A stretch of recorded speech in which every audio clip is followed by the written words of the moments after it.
Desde já é uma honra ter essa conversa com alguém que conhece bem o assunto e está por dentro. Então, quero agradecer mais uma vez a sua participação e dizer a todos que estão entrando na live que o tema de hoje é síndromes gripais, que é um termo que vem ganhando muita força atualmente, mas que sempre existiu. E hoje nós vamos conhecer algumas questões acerca do tema.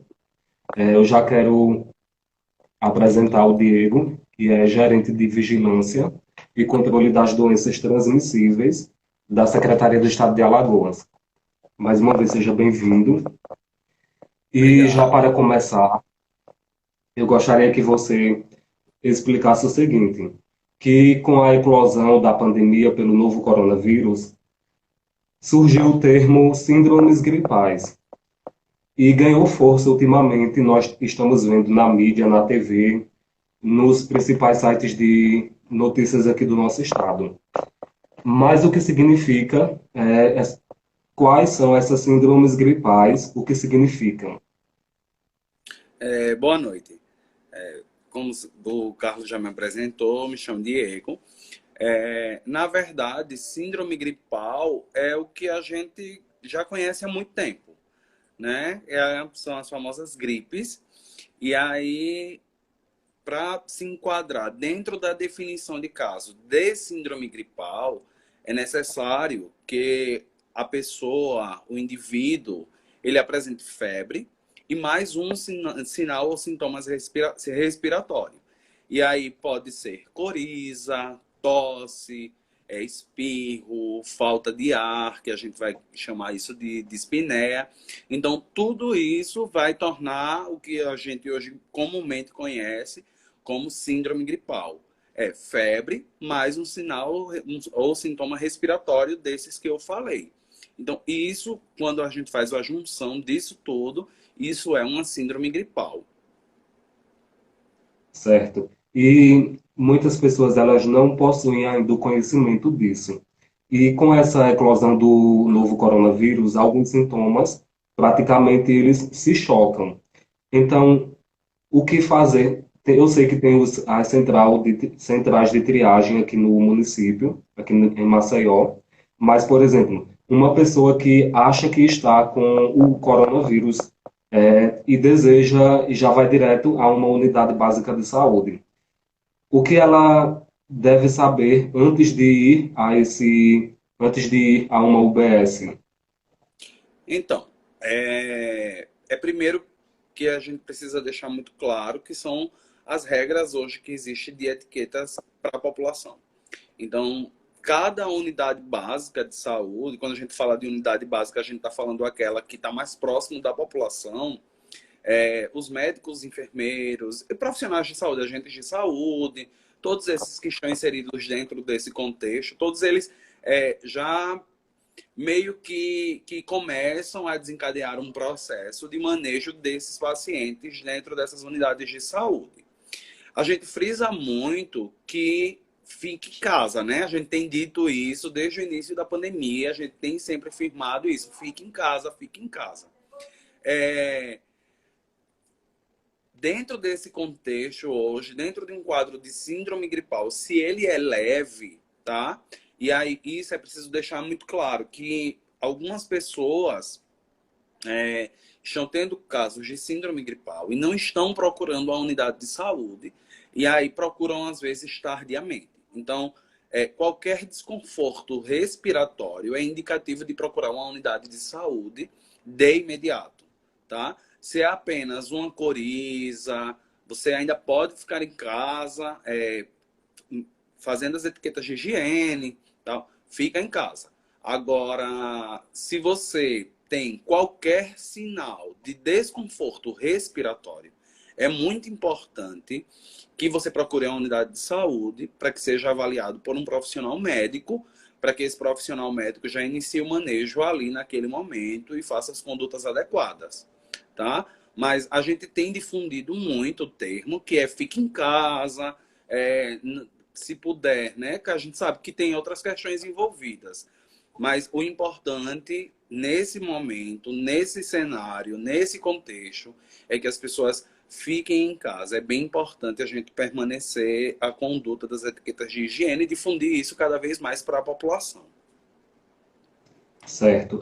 Por exemplo, aqui no município, aqui em Maceió, nós temos algumas centrais de triagem, mas nos municípios do estado, aqui no Sertão, por exemplo, vai existir possivelmente alguma central de triagem, porque com essa eclosão do novo coronavírus, as pessoas elas não, a central de triagem já é justamente para isso, para que as pessoas não vão direto a um hospital ou a unidade para que possa fazer o atendimento. Mas nos municípios aqui do Sertão de Alagoas que não existe nem enfermeiro nas unidades básicas de saúde.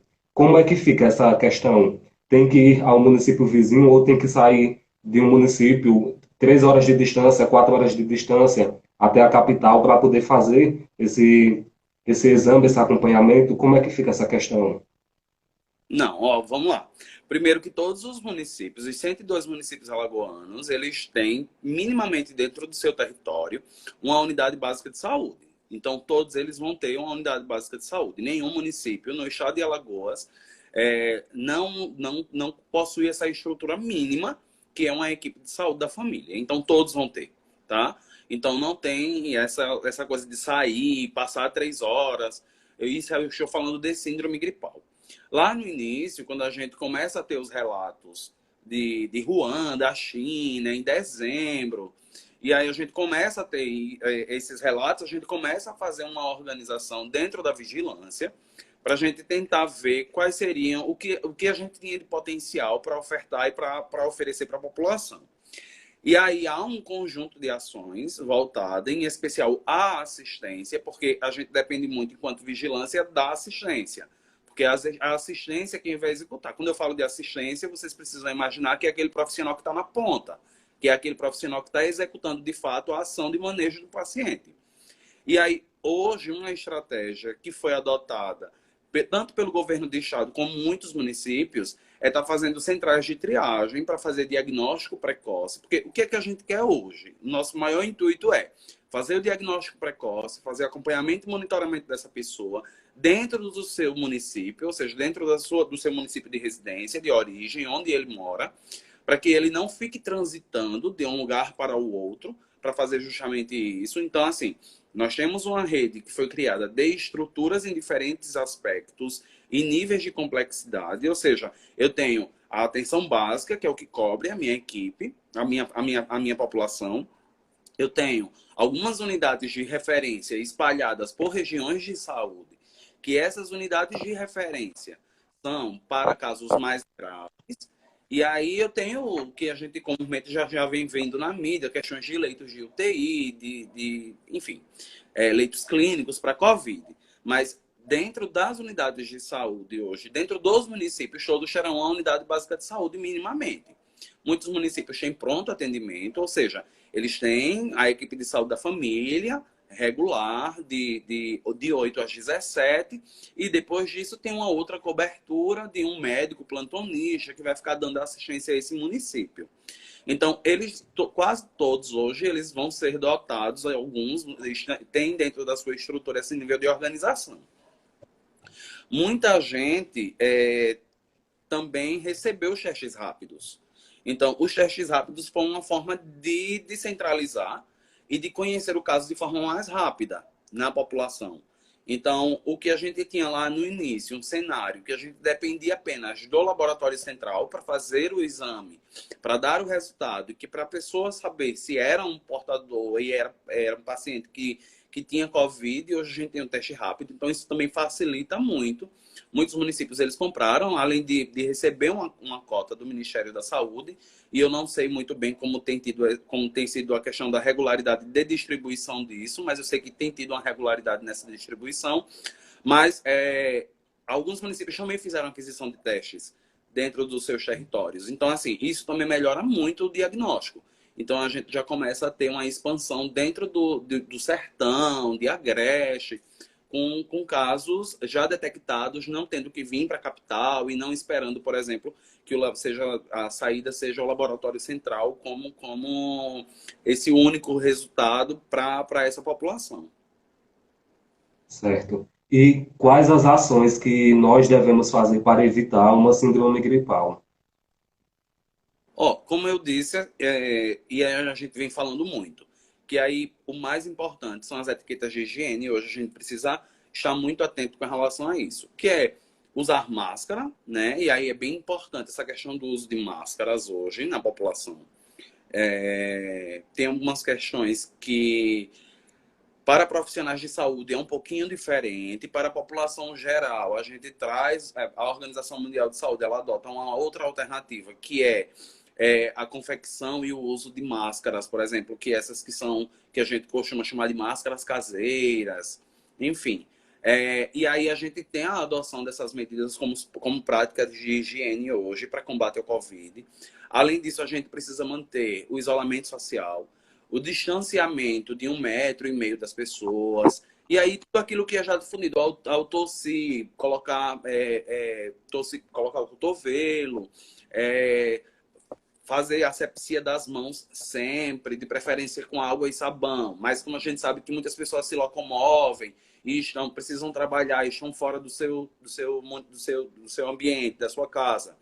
E aí é importante usar álcool em gel, tem algumas questões que elas precisam ser mantidas. É uma doença muito nova. A gente sabe que é muito novo, tudo é desconhecido. A gente está aprendendo agora a carga emocional dos usuários que estão na ponta fazendo esse atendimento. Tem sido uma carga alta de trabalho, uma tensão muito grande. E esses profissionais precisam estar inseridos cada vez mais dentro desse contexto para entender a população ficando esclarecida de que o isolamento social não é uma forma de não fazer com que as pessoas parem de trabalhar. Não é essa a intenção do isolamento social. A intenção do isolamento social nada mais é do que a gente não consiga, que a gente não vai conseguir, na verdade, se a gente tiver um grande número de pessoas infectadas e, consecutivamente, um grande número de pessoas com comorbidades, evoluindo para piora, evoluindo para síndrome respiratória aguda grave, precisando de leitos de UTI ou de leitos clínicos dentro de hospitais, não tem nenhuma estrutura que consiga dar suporte. Então, a gente precisa entender que o isolamento social hoje é uma estratégia utilizada para retardar a entrada de pacientes dentro de serviços de urgência e emergência, para que esses pacientes eles consigam fazer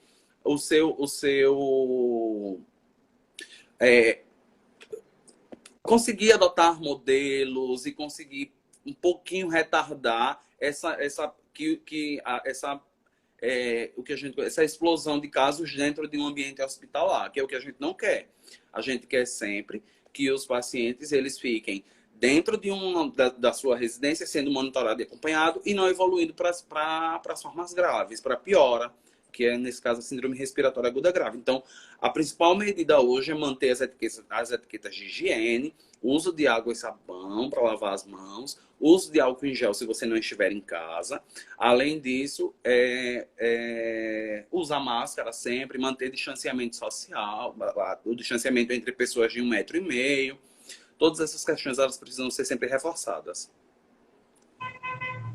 Certo.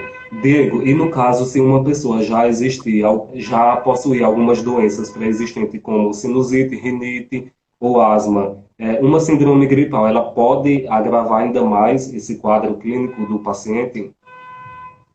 Então, em tese, a gente vai ter uma piora do quadro, tá? Não por conta apenas do. Claro que todas as doenças respiratórias pré-existentes, como você citou, por exemplo, asma, rinite, rinofaringite, todas essas doenças que você já tem um diagnóstico prévio, então você já tem uma doença respiratória como DPOC e todas as outras pulmonares, mas além dessas hoje, o que a gente já consegue perceber mais ou menos, assim, ainda é muito cedo para falar, mas já existem alguns estudos, e aí as doenças respiratórias, elas é um agravante, tá? Mas a gente precisa entender que hoje em especial, os diabéticos e hipertensos, os crônicos renais e os cardiopatas, eles fazem parte de um grupo de risco bem importante que a gente precisa começar a olhar, ter um olhar diferenciado para esse grupo. Então, além das doenças respiratórias, com um prognóstico que você já tem durante a sua vida, eu tenho asma minha vida inteira. Assim, eu sou asmático. É um fator de risco? Pode ser, também é, né? Não deixa de ser. Mas é bem importante que a gente também tenha um olhar para as outras doenças, para aquelas que fazem parte de outros sistemas dentro do complexo e do organismo. Quanto tempo chega a durar um quadro de síndrome gripal? Ó, um quadro de síndrome gripal, em tese, como a gente tem uma doença leve, porque a gente está falando de síndrome gripal. Quando eu falo de síndrome gripal, eu não estou falando de Covid, né? Eu estou falando de síndrome gripal, eu falo dessa síndrome gripal de uma forma bem extensa. Então, eu tenho a influenza, que a gente tem em circulação, a gente tem confirmação, claro, de Covid, a gente tem confirmação, por exemplo, de metapneumovírus, de rinovírus, de, de vírus essencial respiratório, a gente tem influenza A, gente tem H1N1, H3N2. Então, assim, são vários. Tudo isso parte de uma síndrome gripal, né? Como a gente não faz hoje para não agravar, mantendo essas questões de etiquetas e tentando fazer com que as pessoas pensem que a forma de evolução da doença vai depender muito do seu sistema imunológico. Além disso, aí você perguntou, por exemplo, quanto tempo vai durar esse quadro. E aí, esse quadro ele vai depender muito de cada uma dessas síndromes respiratórias. Ou seja, cada uma delas vai levar um quadro diferente, tá? Em média, uma síndrome gripal, ou seja, aquela que é bem definida no quadro certinho, que é febre, mesmo que referida, e um sinal respiratório, o quadro comum, simples, que você vai ficar em casa, que você não vai precisar de medidas intensivas de ir para um hospital. Em média de 7 dias, você está se reestabelecendo ali do seu quadro geral e você vai ter uma melhora desse quadro. E aí a gente pede para que o usuário e para que a pessoa fique em casa durante 14 dias, que é o que o Ministério da Saúde tem adotado, para que isso não faça... A gente precisa impedir o ritmo de contágio da doença. Então, a gente precisa de que a pessoa esteja há 14 dias em casa, a partir do início de sintomas. Então, tem todas as questões que a gente vai abordar e fazer com que essa pessoa fique ali em casa. Mas se for um quadro leve, entenda, quadro leve, aquele que eu consigo fazer o monitoramento dentro de um domicílio e dentro na estrutura mínima de uma equipe de saúde da família, eu consigo, aí num quadro de 7 a 10 dias, é o quadro que vai durar, em tese, essa síndrome gripal ali naquele usuário. Certo. E agora, qual a diferença de uma gripe comum para a Covid-19? Bem, vamos lá. Então, aí agora a gente entra em algumas questões mais complicadas, né? A Covid-19 é muito nova, né? A gente não tem ainda tantos relatos, a gente ainda não tem um material extenso tão grande na literatura que traga essas diferenças, tá? Em tese, um quadro de síndrome gripal, quando você é abordado e tem esse quadro de síndrome gripal, você vai ter essa síndrome gripal.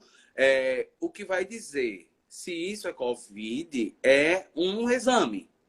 Então, esse exame é que vai dizer se é Covid ou se é alguma dessas outras que eu te falei. Por exemplo, se é influenza, se é vírus essencial respiratório, se é metapneumovírus, se é rinovírus. Então, assim, o quadro de Covid hoje ele tem uma abordagem sindrômica, que a gente costuma dizer. Ou seja, o que eu consigo fazer a abordagem ali de uma síndrome gripal, então todas elas serão muito parecidas. Eu não tenho como fazer a distinção. A gente sabe hoje, por exemplo, E aí, uma das coisas que são mais evidentes para quem relata ter Covid em específico é que está uma generalização, pelo menos de relatos, de perda de olfato e paladar.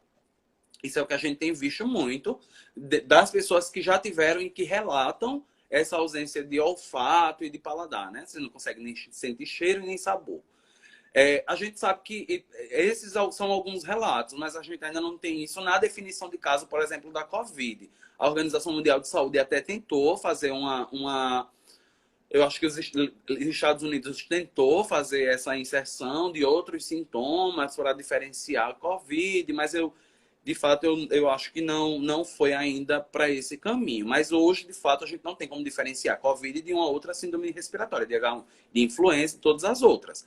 O que vai diferenciar, na verdade, a Covid de todas as outras é o exame que eu vou fazer, seja ele um RT-PCR, que é o que a gente vai considerar de padrão ouro, tá? Dentro do sistema e aí eu consigo dizer que eu fiz a captação mais precoce, que eu consegui fazer a realização desse exame também de uma forma mais rápida, mas eu tenho o RT-PCR e eu tenho os exames de imunocromatografia, que são aqueles testes rápidos, que faz bem rapidinho, com 10 ou 15 minutos você tem o resultado. Então, é isso, apenas isso. Do quadro de síndrome gripal, é isso que vai me dizer se é Covid ou não, só o teste. Não tenho como fazer ainda. A gente já tem aí também algumas pessoas e alguns estudos fazendo alguns questionamentos com relação a quadro clínico, né? Tomografia, todas essas questões da assistência em si. Mas a gente ainda está um pouco esperando, porque a gente precisa que isso seja mais robusto, que a gente consiga elucidar cada vez mais algumas outras questões. Então a gente ainda está aguardando. Eu acho que a gente precisa ainda se questionar um pouco e ver até onde a gente consegue ir na questão da abordagem do clínico, né? Do quadro clínico do paciente. Porque até então a gente só faz a abordagem, apesar de ser sindrômica e ser uma abordagem clínica, mas a gente vai ter um desfecho final com confirmação laboratorial. E aí também a gente já tem uma outra questão, que é a confirmação por critério clínico epidemiológico. Ou seja, quando eu sou contato próximo de alguém que não fez. E aí são algumas questões bem específicas que profissional de saúde, de atenção básica, de vigilância, precisam estar atentos. E aí, quando a gente vai definir um caso, por exemplo, por clínico epidemiológico, aí são algumas definições operacionais que a gente vai chamar isso, e isso vai me dizer se é um caso positivo, a partir do contato que eu tive com um caso positivo que tem a confirmação laboratorial. Então, hoje eu não tenho, de fato, se eu pego um usuário dentro de uma unidade básica de saúde ou dentro de qualquer serviço de alta ou de média complexidade, seja UPA ou hospital, eu não tenho como dissociar naquele momento, dentro da pandemia, o que não é Covid. Para mim, tudo vai ser suspeito de Covid se ele entra com quadro de síndrome gripal. O que vai dizer que ele não vai ser um exame. Então, tudo neste momento, nos tempos de pandemia, tudo eu tenho que associar a Covid. Aí eu faço o exame laboratorial e isso é que descarta. E quando descartar isso para o caso, não para o caso, porque ele entrou por alguma doença. Então, eu descarto Covid, mas eu continuo fazendo o painel viral para as outras doenças respiratórias. E aí eu preciso saber, é influenza? É vírus social respiratório? É metapneumovírus? É rinovírus? Que vírus foi? Porque ele veio com alguma coisa. E aí também tem algumas questões de tuberculose também. Então, enfim, a gente tem um quadro bem grande para a gente fazer investigação, manejo, diagnóstico de várias outras coisas. Não só Covid, claro, é o que está hoje em ascensão, é o que a gente precisa ter um olhar mais atento, maior, claro, objetivo. Tudo eu preciso suspeitar de Covid nesse momento. Esse momento é um momento que a gente suspeita de Covid. A minha hipótese diagnóstica inicial deverá ser sempre Covid. Na ausência de Covid, com resultado laboratorial, vou investigar outras causas que podem ter associação com o quadro clínico daquela pessoa. Certo.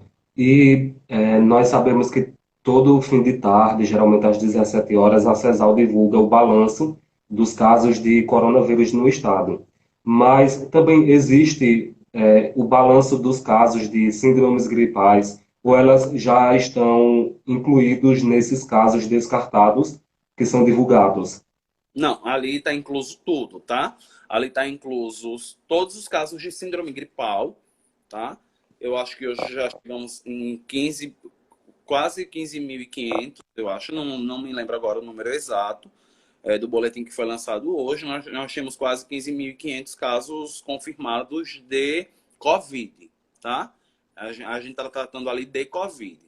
E aí, dentro daquele boletim, ele traz uma parte que ele vai falar de síndrome gripal, ou seja, das formas leves, que é isso que a gente está falando aqui agora, que é das formas leves, daqueles que estão dentro da atenção primária, da atenção básica nos municípios, sendo acompanhado pelos médicos e pelos enfermeiros, pelos agentes comunitários de saúde, pela equipe de saúde da família em si.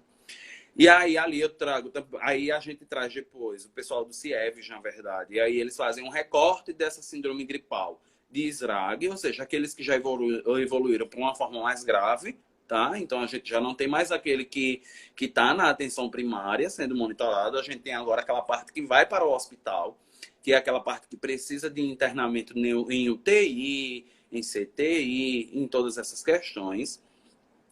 E aí depois a gente tem o desfecho final, que são os óbitos, que é o que a gente não quer, que a gente não espera, mas a gente sabe que é o que tem acontecido muito, é isso. Mas no geral hoje de Covid, a gente tem subnotificação de casos, a gente não vai deixar de ter subnotificação de casos, isso é importante a gente estar dizendo. Conseguir captar, tem muita gente que fica doente, fica em casa, não procura. Nós estamos recomendando isso às pessoas, né? Fiquem em casa. Então, tem muita gente que vai desenvolver um quadro de síndrome gripal e que não vai procurar um serviço, porque ela está bem, então ela vai ficar em casa. Então, ela vai permanecer em casa. Então, a gente vai ter subnotificação de muitos casos, mas a gente hoje está em curva ascendente dentro do estado de Alagoas. A gente está são cerca de quase de 800 a 900 e teve um dia que chegou a 1.000 casos novos. Então, assim, a gente está monitorando esses casos, mas se a gente for olhar na proporção ali, 85% dos casos são de síndrome gripal, ou seja, são aqueles que são as formas leves. Certo. E quando é que é necessário que haja a internação do paciente em relação à síndrome gripal? Ó, quando um caso ele está dentro de uma atenção básica sendo monitorado pelas equipes de saúde da família, esse caso a gente classifica esse caso como um caso de síndrome gripal. E aí essa equipe de saúde da família, que é quem está fazendo o monitoramento desse caso, é quem vai dar todo o aparato para classificar e fazer o diagnóstico e manejo desse usuário para que ele vá para um outro serviço se necessário. E aí é bem importante, dentro desse contexto da COVID, a gente colocar, por exemplo, num paciente que ele apresenta uma saturação menor que 95, isso já é um paciente que requer um atendimento diferente. Não é um paciente mais que é para ser monitorado ali na atenção básica. Então, esse profissional médico, enfermeiro, já olha com um olhar diferente. Quando ele hoje é um diabético, hipertenso, aqueles que já têm as comorbidades, os cardiopatas, os renais crônicos, os pacientes oncológicos. Então, assim, isso a gente tem um olhar já diferente, né? E aí, esses são os que vão precisar ir para um serviço de urgência e emergência. São aqueles que vão desenvolver algum sinal mais grave. Dispneia, saturação menor que 95. Nas crianças, em especial, é importante observar batimento de asas nasais, cianose de extremidades, ou seja, os dedos ficando roxinhos, mãos, bocas. Então, isso é bem importante. Nos idosos e nas crianças, a gente também tem um olhar bem diferenciado. Quando eu falo a gente, eu estou falando dos profissionais que estão dentro da atenção básica, né, em especial. E aí, são esses os pacientes que terão um olhar diferente e que vão precisar ir para uma unidade de média ou de alta complexidade, né? E aí é isso que a gente hoje, com essa questão de descentralização de diagnóstico, de fazer o acompanhamento dos profissionais na ponta, dos profissionais não, dos usuários na ponta, com as equipes de saúde da família, com os EPIs, garantindo as condições de trabalho dessas equipes. A gente precisa manter isso para que a gente não tenha as evoluções e os desfechos finais, que são justamente os casos graves e os óbitos. É isso que a gente pretende hoje não ter dentro de uma vigilância, dentro da vigilância da organização dos serviços, né? Certo. Uma pergunta que mandaram na caixa de perguntas que eu tinha deixado, uma pessoa relatou o seguinte: ficou alguns dias sem paladar e sem sentir cheiro de nada, como um sintoma possível da Covid-19, mas não foi a nenhuma unidade básica de saúde, não foi a hospital, não foi a nada. Ficou em casa normal, sentiu apenas isso por alguns dias e depois voltou. Essa pessoa possivelmente foi infectada pelo coronavírus e ficou em casa, não ficou totalmente em casa, mas saía para trabalhar mesmo calada naquele sintoma. Pode voltar a sentir novamente o mesmo sintoma, ou pode o coronavírus, se realmente foi, ele pode voltar com mais sintomas, ou é uma síndrome gripal. O que poderia ter acontecido com essa pessoa que relatou isso? Então, a gente precisa ter muito cuidado com esses diagnósticos realizados pelos usuários. Primeira coisa, né? O importante é que vá a um profissional de saúde. Se há volta de sintomas, a gente não tem ainda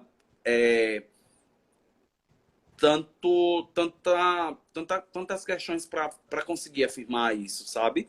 Eu acho que ainda é muito cedo. A gente tem, claro, algumas questões que já nos trazem algumas informações, mas afirmar que há uma reinfecção, já existem alguns relatos de reinfecção, mas para essa pessoa que fez esse relato, que teve esses sintomas, que ficou em casa e que talvez hoje tenha um pouco de receio, o importante é manter as etiquetas de higiene, continuar em casa, se necessário, e vai trabalhar, porque precisa ir trabalhar. É manter usando máscara, usando as etiquetas de higiene e se sentir algum desconforto respiratório, procurar um médico e relatar a história. Dizer que já teve Covid em alguma... Aliás, ela não teve Covid porque, como eu disse, Covid só tem com a confirmação laboratorial. A gente ainda não tem essa confirmação somente clínica, né? Apesar de que muitos profissionais médicos já estão fazendo confirmação clínica e já começam a fazer algumas discussões nesse aspecto, mas eu não sou da assistência, então não tenho know-how e não tenho expertise para falar sobre isso. Então, não é muito a minha área, não é a assistência, mas muitos profissionais médicos e enfermeiros que estão na assistência nos hospitais, eles já começam a relatar desfechos clínicos associados à Covid. Mas é importante que essa pessoa, se porventura volte a apresentar sintomas que sejam de um quadro de síndrome gripal, essa pessoa procurar um médico, ela relate a história, porque pode fazer um exame e pela história da doença, possivelmente ela pode ter um IgG, que a gente vai classificar isso em IgM, IgG, né? IgM, infecção recente, IgG, uma infecção tardia. Então, tem alguns termos que estão muito na moda e eu acho que as pessoas já estão meio que conhecendo todas essas questões. Mas a orientação, de fato, será esta. Certo. Agora, em relação às centrais de triagem, quantas existem aqui em Maceió? Quantos atendimentos são feitos diariamente? Existe esse quantitativo também? Vê só. Como eu te disse, eu não. Essa questão das redes de testagem, desses aparatos que foram construídos e feitos para diagnóstico da Covid, já estão, né? Eu preciso de resultado para que eu possa fazer outras questões. Mas eu não sei como é que foi a criação, de fato. Eu sei que eles existem, que eles estão fazendo atendimento da população, tem no ginásio do SESI, tem no Benedito Bentes. Maceió também colocou alguns pontos dentro de Maceió para fazer diagnóstico da população. Em algumas cidades também tem centrais de testagem. A gente acha que tem Marechal, tem Campo Alegre. E tem em outros, Arapiraca. Tem outros locais, esses municípios maiores, eles conseguem, de fato, ter uma agilidade ali na estruturação, até porque eles acabam que eles têm um recurso maior e conseguem lidar melhor com isso. Mas eu não sei de fato como está a organização desses centros de triagem. O que eu posso dizer é que eles nos dão feedback da positividade dos casos. Tá? Então, isso é o que a gente consegue fazer, esse consolidado de positividade dos casos.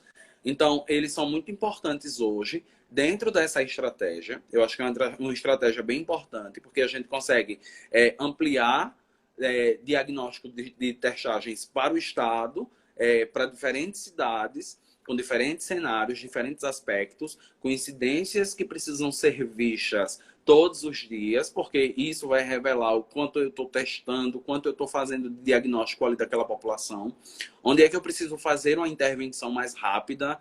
Então, esses centros de testagem de diagnósticos para COVID em específico, eles são bem importantes nesse contexto, tá? Eu pego uma população, eu testo essa população recente. Então, assim, eu estou garantindo que mais pessoas sejam testadas, que ela tenha um diagnóstico e fazendo a orientação adequada para que essas pessoas permaneçam em casa. Então, essa é a minha maior estratégia e são os pontos grandes e positivos dentro dessas ações. E é isso que vai impactar que as pessoas não evoluam para as formas graves e não procurem serviços para internação de média e de alta complexidade, para UTI, para todas essas questões. Então, essa é uma estratégia de testar a população mais cedo e de fazer com que as pessoas tenham seu diagnóstico mais rápido e fiquem em casa, afastadas por 14 dias, aguardando, terminando os seus sinais e sintomas respiratórios, de coriza, porque na grande maioria são sinais leves, vai permanecer em casa, fazer isolamento por 14 dias e após disso voltar ao seu serviço, ao trabalho e todas essas questões. O que é muito importante também hoje, dentro dessas perspectivas de faz o teste, fica em casa e tal, a gente começa a perceber, talvez por conta da quarentena, e a gente também começa a perceber algumas questões que agora não é também minha área, nem know-how meu, mas a saúde mental agora vai ter que se organizar também para começar a conversar um pouco mais com a população também. Certo, muito obrigado, Diego, pela sua participação, por esclarecer essas dúvidas que muitas vezes podem passar despercebidas e também podem confundir a cabeça da população, especialmente aqueles que não possuem acesso à internet, até à TV mesmo, por exemplo. Então, eu agradeço demais a sua participação. Muito obrigado. Desculpa aí qualquer coisa, a insistência da mudança de dias, essas coisas da live, mas muito obrigado pela sua participação. Valeu mesmo. Não, eu que agradeço. Né? O dia foi excelente, que foi um domingo. Não tem sido fácil para quem está trabalhando com Covid. Se tiver algum profissional assistindo nesse momento, sabe que não tem sido fácil. A rotina tem sido bem estressante dos profissionais que estão na ponta, que estão fazendo atendimento, que estão trabalhando com vigilância. Enfim, não tem sido fácil. Então, apesar de que é no domingo, mas o domingo foi um dia legal. Eu só queria deixar aqui também mais uma coisa bem importante. A gente vive acho que a nossa grande epidemia, né, da nossa geração. É uma grande epidemia, a maior epidemia, talvez, da história. E a gente também está sendo muito cobrado e está demandando um tempo muito grande das questões dessas fakes. Isso atrapalha muito os trabalhos dos profissionais de saúde, em especial.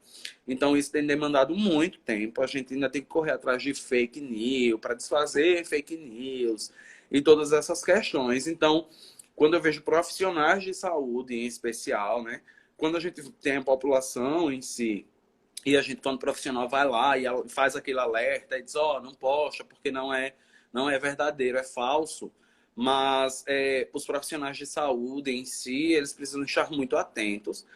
E isso tem nos atrapalhado muito hoje, trabalhar numa pandemia e ainda com as questões das fakes, que eu acho que queria deixar esse alerta aqui, para que a gente tivesse mais responsabilidade sanitária, responsabilidade social, responsabilidade ética, enfim, né? A gente só consegue fazer saúde com muita responsabilidade e os profissionais que estão na ponta hoje, com nível de estresse muito alto, mesmo assim eles estão lá dando o seu melhor e tentando fazer o máximo para a população, fazendo com que a gente consiga ter o maior número de pessoas salvas, né, que a gente costuma dizer recuperadas. Então, mas é isso. Era esse o recado que eu queria deixar, na verdade, para todo mundo, para profissional e não profissional, que a gente comece a olhar essas questões de compartilhamento em massa de uma forma bem diferente.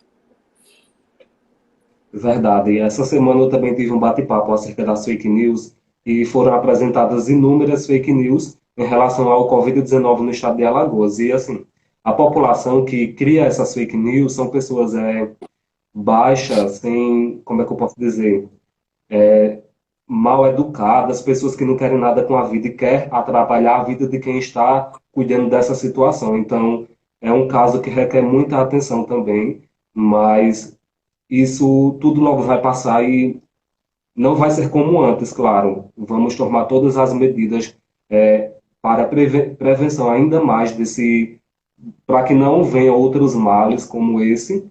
E é isso. Eu vejo que o governo do estado tem trabalhado, mas a população não tem cooperado. São muitas pessoas nas ruas sem máscaras, e isso já parte de uma orientação delas mesmas que não querem se cuidar. E o caso maior aqui é que todos devemos nos cuidar para que outros também se cuidem. Então, muito obrigado mais uma vez, tá? Desejo uma ótima noite, muita saúde e também muito sucesso aí nessa jornada dessas contagens, desses números que possam realmente baixar, porque infelizmente nós vemos que cada dia subiu, subiu e a população não tem feito o que deve ser feito, mas estamos aí na luta também. Muito obrigado mais uma vez, tá? Valeu. Obrigadão. Eu agradeço mais uma vez e qualquer coisa a gente tá à disposição. Boa noite. Obrigado. Boa noite. Tchau, tchau.